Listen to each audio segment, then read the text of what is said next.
¿Qué tal? ¿Cómo va? Vos sabés que era uno de los libros que yo tenía la semana pasada para contarte. Después me incliné por el de Benedetti. Pero sin lugar a dudas ella es atrapante, ¿no? Es una autora mexicana muy reconocida. Tiene personalidad para escribir. Cuenta muy buenas historias. Es periodista. Ha trabajado como tal. Escritora, narradora exquisita. Tiene esa manera de feminismo vinculado con los derechos, con esa correspondencia natural entre hombre y mujer, ¿no? ¿Por qué la diferencia? Ángeles Mastretta, mexicana. Este es el libro.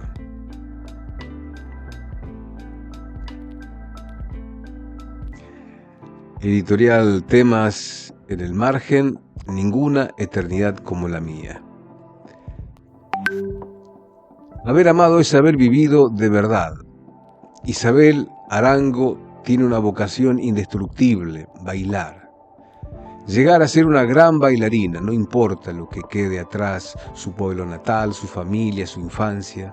Su vida ahora es la Ciudad de México, las clases de Madame Alice, los sabios consejos de Prudencia Migoya, los sueños de grandeza, que si tiene talento para lograrlo, lo tiene, y de sobra. Así es como una noche bailando un tristísimo cantar mexicano con una coreografía inventada por ella, enamora a Javier Corsas, un hombre como todos los hombres, arrollador por fuera, pero por dentro temeroso de los compromisos. Te estoy leyendo la contratapa de Ninguna eternidad como la mía, de Ángeles Mastretta. Juntos vivirán la intensidad pura, eso que los seres humanos han dado en llamar felicidad. Pero ese romance en el que Isabel dejará que su amante le tome la existencia, será también para ella un triste camino que la llevará a comprender la paradoja de que aún la eternidad de los instantes vividos con plenitud termina.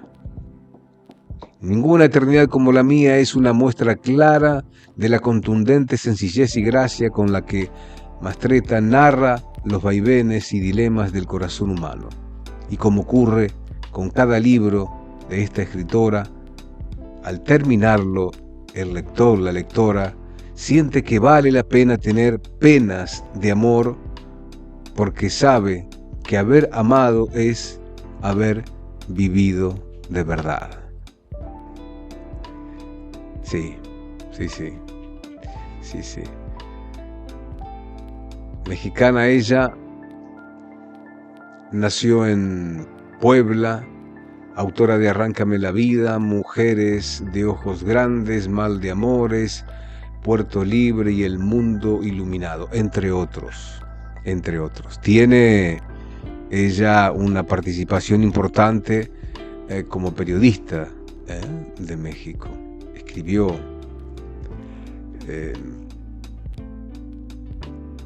te decía, nacida en la ciudad de Puebla, se licenció en periodismo y escribió desde siempre. Leyendo sus obras, el lector comprende el porqué de Juan Rulfo, quien la animó a iniciarse en la escritura. Vaya, ¿no? Buscaba aquí esto. Puebla, México, 9 de octubre de 1949. Allí nace esta escritora Ángeles Mastretta, narradora, ensayista, poeta, considerada una de las voces más representativas de la literatura mexicana contemporánea, reconocida por su exploración de las experiencias femeninas y su capacidad para retratar con lucidez la vida política, social y afectiva de México. Claro que su obra ha trascendido fronteras, sin lugar a dudas. De este libro te voy a contar el primero de los capítulos. Son capítulos breves que van narrando esto que te dije antes, la historia de Isabel Arango, quien quería bailar cueste lo que cueste, duela lo que duela, y emprendió ese camino. Y como digo yo, como toda elección, tiene algo que se deja, algo que se pierde para ganar otra cosa. Está en la convicción y en esa voz interior para ir tras ello. Empieza así esta historia, Ninguna eternidad como la mía, de Ángeles Mastretta, que cuenta este camino de ella, Isabel Arango.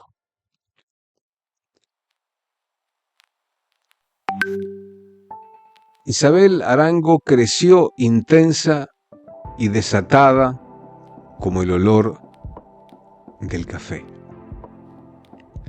Había nacido un 14 de marzo, cerca de la estación de trenes de un puerto azul al que desembocaba el inmenso río Papaloapam. La mañana de ese día su madre sintió llegar, junto con los avisos del parto, la primera lluvia de unas nubes que trajeron a la zona el ciclón más fiero que pudo caber en la memoria de aquel pueblo. Llamado de urgencia, su padre camino, pero totalmente camino bajo el agua, las 3 calles que separaban su casa de la tienda de mercancías varias en las que éste se ganaba la vida. Empapado y febril, cruzó el patio y alcanzó la escalera para correr hasta el cuarto en que su mujer, sin alardes, a uno más de sus vástagos le estaba dando vida. Habían tenido 4 varones durante los pasados 5 años. La niña llegó por fin haciendo más ruido que ninguno de sus hermanos. Mientras abría los ojos al mundo de agua que todo lo rodeaba, en la estación del ferrocarril, el viento arrancó los techos que cubrían a los viajeros en espera de un tren cuyos vagones quedaron volcados fuera de las vías. Un ruido de diablos caídos del cielo estremeció el crepúsculo y no dejó de llover en 3 semanas. Todo aquel barullo no fue sino el inicio de que esa inquieta y esa niña de Isabel Arango, la 5ª hija de un matrimonio de emigrantes asturianos, que trabajando a la par habían conseguido hacerse de la tienda más ecléctica de un puerto en el Atlántico. Lo mismo vendían sardinas que libros de mecánica, novelas, jamón, queso, listones, harina, chiles, bacalao, pan para judíos, pan para cristianos y pan para descreídos. Todo vendían. Nunca una panadería había dado tantísima variedad de panes y jamás una tienda de comida se había atrevido con tal descaro y buen orden a dar albergue a un estante con libros, pero aquel era un puerto capaz de libertades y mezclas como no hubo en el país otro mejor. Jugando como un niño y odiando la costura como una niña, Isabel aprendió lo esencial en una escuela del gobierno que cambió de ideas y reglamentos tantas veces como cambiaron los gobiernos entre 1908 y 1917, año este último en el que se dio al país una nueva constitución política y a Isabel un certificado de enseñanza media. Lo que siguió fueron las mañanas ayudando a sus padres en la tienda y las tardes para leer y para bailar.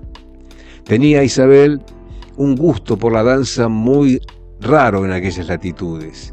Sin embargo, había dado con una exilada rusa que gastaba sus horas bailando y que en 2 años le enseñó cuanto sabía y la ayudó a colocarse entre ceja y ceja la certidumbre de que nada haría mejor en la vida que ser bailarina.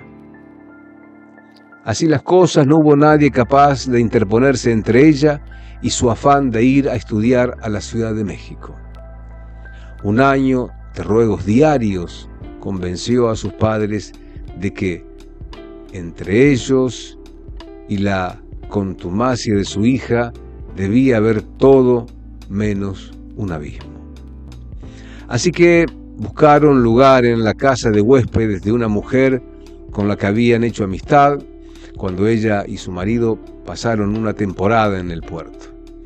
Se había quedado viuda y mantenía su casa frente al parque de Chapultepec, donde dándole albergue a ella, a quien su entraña le aconsejaba que merecía tal confianza. En cuanto supo que la hija de los Arango quería vivir en México, escribió poniéndose a las órdenes de la familia y pidiendo que desde ya la niña y sus padres consideraran suya la casa que ella tenía viviendo más de 30 años. Desde que Isabel era niña, sus hermanos jugaban a bajarle el aroma. Desatado con un poco de leche y todavía su padre fue a la estación del tren cargando un vaso con algo de la ordeña matutina para intentar que ella bebiera antes de irse. Pero Isabel tuvo la precaución de no tocarlo porque tenía ese temor de flaquear frente a los ojos de animal abandonado de su padre. Ocultaba mirando al frente como si algo se le hubiera perdido en el infinito. ¿Qué se te pudo ir tan lejos?, le preguntó su madre. ¿Por qué no te quedas a vivir y a tener hijos aquí en paz? Para que luego me dejen como yo a ustedes, le contestó Isabel. Después la abrazó unos minutos largos y cuando la soltó cruzó los brazos esperando la bendición de todos los días. Su madre creía en el Dios de los cristianos con la misma fe con que hubiera creído en el de los chinos, si China hubiera sido y no asturiana como era. Así que le puso la mano en la frente y luego la bajó hasta su pecho para terminar de persignarla en silencio. Entonces ella volteó a ver a su padre y le guiñó un ojo. Siempre has hecho lo que se te ha pagado en gana. No veo por qué me sorprendo ahora, dijo él, mientras la abrazaba como si quisiera acunarla igual que la primera noche de sus vidas bajo el ciclón. Vete con paz, te queremos, ya lo sabes. Eso le dijo el padre. Isabel subió al tren y sacó la cabeza por la ventanilla. Mientras el hermoso animal de fierro, el tren, empezaba a girar sus ruedas alejándose despacio de la única tierra y el único mar de todos sus amores, ella se tragó las lágrimas moviendo los dos brazos como si bailara contra el aire. «Cuídate el corazón», oyó decir a su padre. «Te lo dejo», contestó ella. Luego metió el medio cuerpo que llevaba de afuera y se sentó a llorar con la cabeza entre las piernas. Tenía 17 años, era enero de 1921. Se dejó acariciar por el aire cálido y salobre aún que la envolvía. En la Ciudad de México haría frío. En 2 semanas estarían por iniciarse los cursos en la única escuela de danza que su maestra rusa consideraba confiable. Una rara y pequeña institución creada por Madame Alice Giron, una maestra francesa de la Papelova que llegó a México en los arduos días de la guerra y se instaló a vivirlo como si reinara la paz. Por recomendación de su primera maestra, tan amiga de la francesa como aventureras podían ser ambas, a Isabel la había aceptado sin ponerla a prueba. Le dio 3 meses para demostrar que tenía tamaños antes de recibirla en definitiva. El futuro parecía suyo, pero por primera vez lo miró sin desafiarlo. No conocía a un alma de entre las muchas que habitaban la ciudad de los palacios y los lagos, la ciudad de la que salían las guerras y las órdenes presidenciales, la ciudad que despierta a 2000 metros de altura bajo el augurio de 2 volcanes. Isabel viajó varios días antes de verlos la primera vez, hasta que una tarde apareció en el horizonte la luz enigmática y embriagadora que los envuelve. El Popocatépetl y la Ixtaccíhuatl, así supo desde niña que se llamaban. Su madre solía contar la historia de un pariente asturiano que enloqueció al mirarlos y se volvió sin pensarlo hasta Priesca, el pueblo verde y pobre del que había salido a buscar fortuna.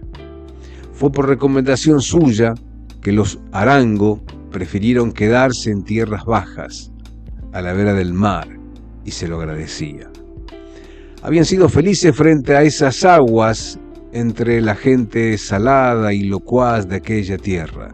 De todos modos, se habían vuelto tan mexicanos como cualquiera de los que a diario se dejaban deslumbrar por el cielo cercano a los impasibles volcanes, bajo los cuales encontraron los aztecas un lago con un nopal y encima el águila devorando una serpiente que se acomodó en el centro de la bandera cuando estas tierras pasaron a llamarse México.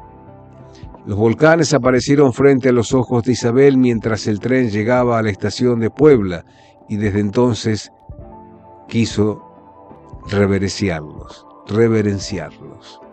No se atrevió siquiera a preguntarse las razones de su atracción a ellos. Le bastó su imponente belleza para considerarlos cosa sagrada. Le bastó saber que ya estaban ahí millones y millones de años antes de que la especie humana llegara al mundo, impávidos, heroicos, insaciables y remotos. Ellos sí que mandaban en México. Nadie que se pusiera bajo su amparo estaría solo en esas tierras. En su nueva vida se prometió todas sus pérdidas habrían de pasar por ellos y cuánta historia la conmoviera la sabría en sus abismos.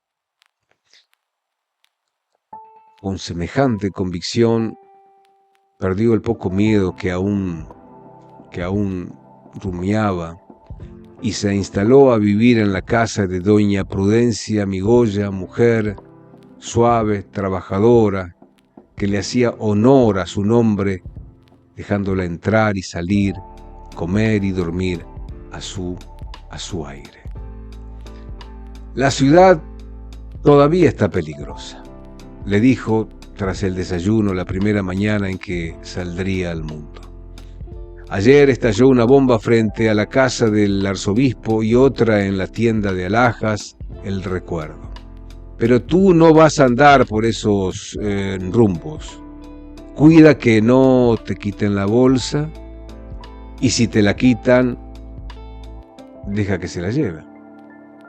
Baila bien, que es lo más importante, le dijo. Es el capítulo 1, el capítulo inicial de este libro, que vale recorrerlo, hacer lo propio.